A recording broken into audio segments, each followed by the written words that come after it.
Hey guys, welcome to the next math video for Term 4, Unit 2, Finding Inverse Functions. First, we want to talk about what an inverse function is.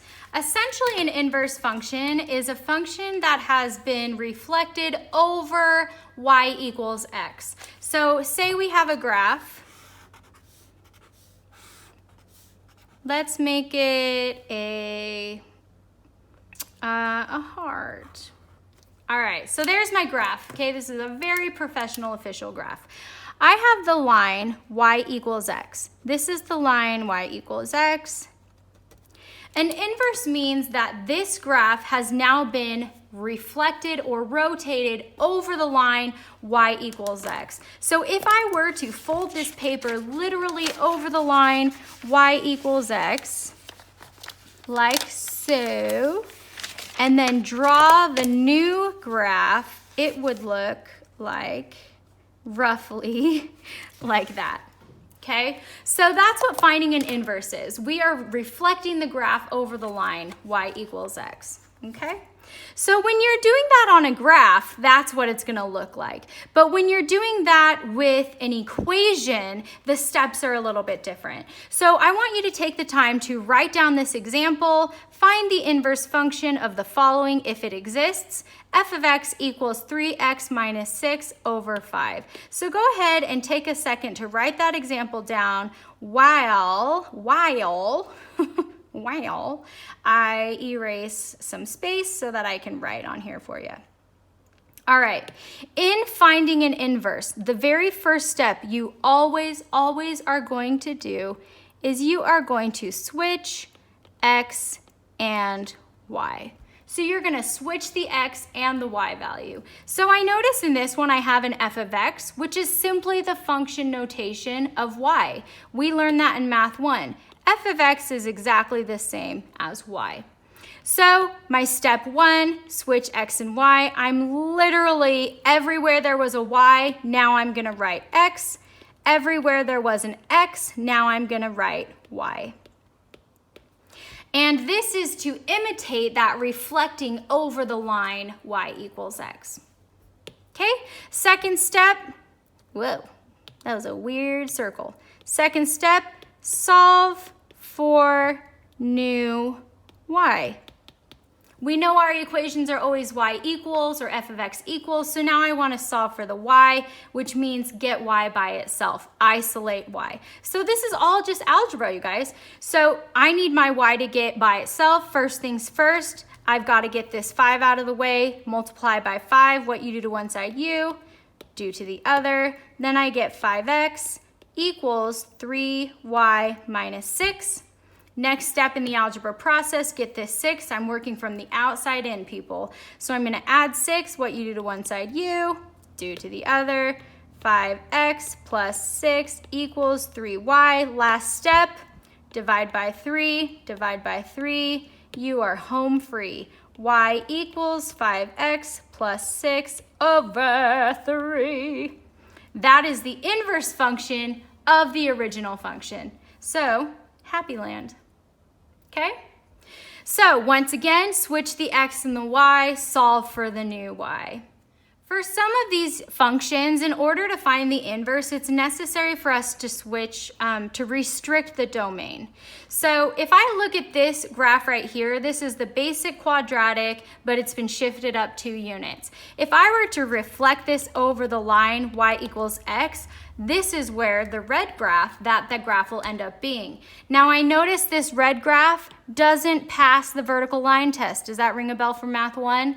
That means that if you put a vertical line on the graph, it crosses the graph more than once, which means it's not a function, not allowed. And so what we have to do to be able to find the inverse of this exact quadratic is we have to restrict the domain so that we're only dealing with half of it, so that when we do reflect it, it doesn't have this bottom part, and then it actually is a function.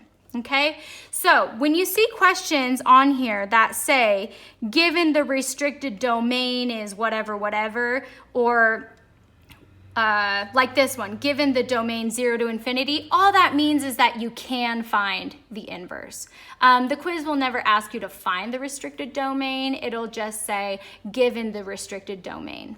Another example of a restricted domain is I notice that I can't have a 0 there in the denominator. So whatever x value will make that denominator equal 0 has to be excluded from my domain. So notice it says on the restricted domain, which is -infinity to -3, union -3 to infinity. All that means is you can find the inverse. That's all that means. So proceed with the mathematics. All right, so I actually want to do this one because this one can be a little weird. So if it exists, find the inverse of 2x minus 1 over x plus 3. I'm going to give you a minute to write that down in your notes while I erase to give you some spacey. All right, so first things first, I know to find an inverse, I'm going to switch x and y. I'm going to switch my x and y's. And remember, f of x is function notation for y. So this is going to turn into, I'll put it way over here, x equals 2y minus 1 over y plus 3. Now, I notice I have 2 y's going on over here. That's totally fine, you guys. We know this algebra, we just have to be refreshed. So you can never solve for anything that's stuck in a denominator. One of our y's is currently stuck in the denominator because our second step, I'm sorry I forgot this, is to solve for the new y. So what I'm going to do is I'm going to multiply both sides by y plus 3 to get that, that's like really small, I'm sorry, to get that y out of the denominator because we know that you cannot solve for anything that's stuck in a denominator. So I'm just going to multiply by that y plus 3 to get that sucker out. I'm going to end up with x, and is it okay if I put the x on the outside? Y plus 3 equals 2y minus 1. All right, now I notice that I have a y here and a y here. They're still not together and my y is still stuck, not in a denominator, but now it's stuck in parentheses. How do I get that out of the parentheses? You got it, distribution. So that gives me x times y is xy, x times 3 is 3x equals 2y minus 1. And you're probably like, Meryl, you're making it crazier. Trust me, just breathe. Step 0 is don't freak out. All right, so now my y is no longer stuck. It was stuck in a denominator, now it's not. It was stuck in parentheses, now it's not. So all we gotta do is get these 2 y's together, and then we can combine them, okay? So in order to do that, I've gotta get them on the same side of the equal sign. So I'm just gonna minus 2y from both sides.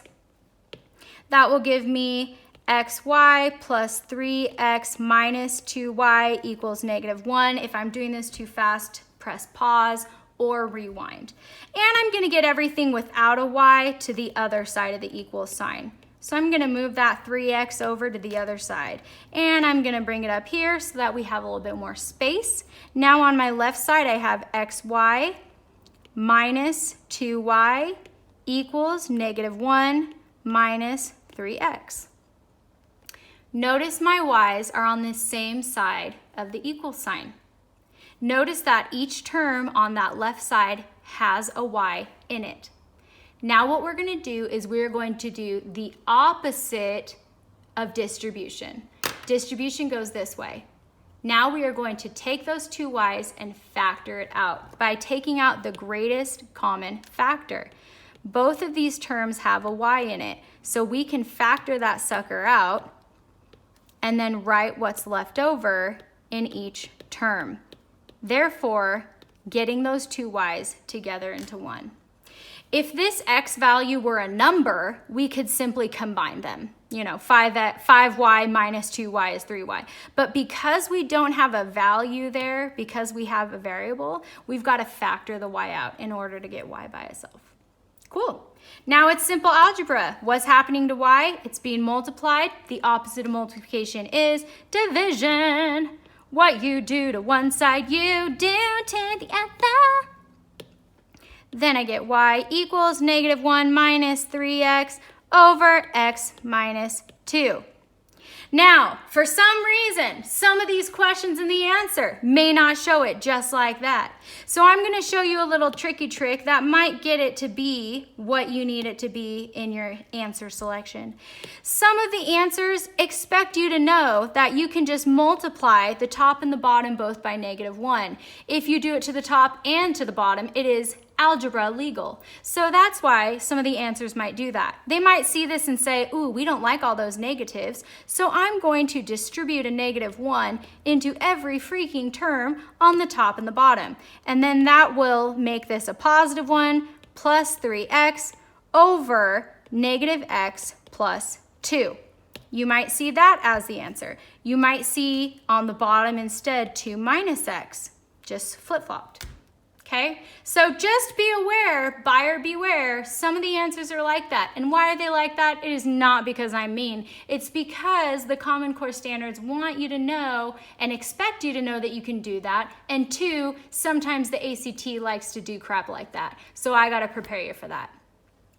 All right, great job, you guys. Let's move on to the next question and take a moment to write this example down. Find the inverse function of the following exponential. F of x equals 3 to the x plus 2.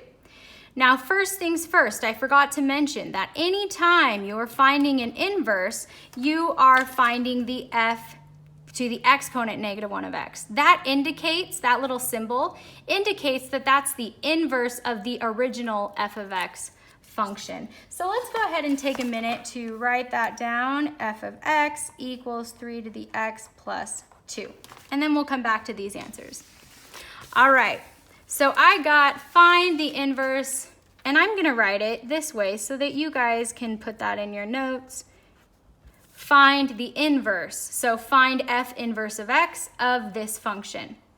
Now, first things first, I need to switch x and y. Remember, this is just a giant old y in function form. So this y is going to turn into an x, and this x is going to turn into a y. So step 1, switch x and y. Step 2, solve for y. Well, guess what? Our y is stuck in an exponent. And before 2 lessons ago, we did not even know how to solve this. But now we have logs, which are beautiful. And that tells us right here that you can get an exponent out of the exponent, which means you can solve for it. And it's so, so great, you guys. What a beautiful moment. So before 2 lessons ago, we would not have been able to solve for this inverse, but now we can. So first things first, we gotta isolate that thing holding up the y, which is the 3. We've gotta isolate that by getting that 2 to go away, giving us x minus 2 equals 3 to the y. Now I look at my log rules and I say, okay, log rules, help me out. How do you get an exponent out of the exponent? Well, I've got to use this log rule that says if the exponent is of the input, it can come down in front, which means I've got to take a log of both sides. I'm not making this crap up, you guys. If you take the log of one side, it's legal if you take the log of the other side. So let's do it. I'm going to take the log of this entire side in parentheses, and the log of this entire side. It looks like crap, so let me write it over. Log of x minus 2 equals log of 3 to the y. Because I took the log of both sides, legal. Now I can proceed with the log rule that tells you that that y can come down on in front.